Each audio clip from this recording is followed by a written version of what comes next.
maam Cheikh li ñuy jariñoo ci sëñ bi moo ñu ci dimbale waaw ndax moo ko teel a xam teel koo bëgg teel a wane yoon wi nga xam ne ku ci jaar mën a jariñu ci sëñ bi waaw te ba muy tàmbaleeg moom ca Mbàkke Kajoor bi ko sëñ bi laaj ndax am nga waajur sax nungu ko woon a wax ne ko sama ndey ngi dund ndax bañ rek la ko sëñ bi ne ko demal yori sa ndey la doon bañ waaw nga xam ne da koo làq ba ndeyam di ko wër ba fekk ko fa sëñ bi ne ko yow waxam ko ne ko dama doon bañ nga wax ma demal yori sa yaay mu doon gàllankoor ci man te xam naa ne bu ma la amee rek am lépp kon nag moom mu xaaxadatu ba mu defoon sëñ bi ca Mbàkke Kajoor mosu koo firi benn yoon ci loola la sax mu boole guddeeg bëccëg di ko liggéeyal andi nag yoon woo xam ne xam na ne wii yoon ci la ñuy jariñoo ci sëñ bi te sëñ mënu ko woon waxal boppam waaw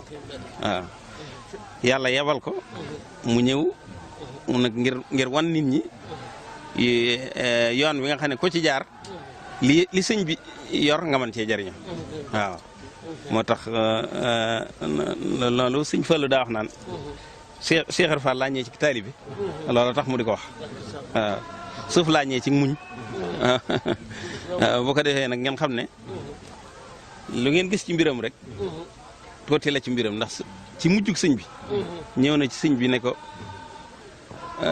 Mbàkke maa dese nañ fi dara sëñ bi ne ko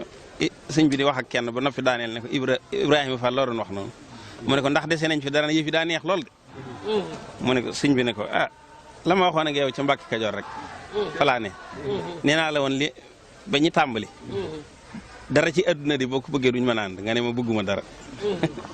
ndax lu ma lay fay alaaxira lay doon nee naa la woon it sama mbir ak yow dama koy lëm nga nangu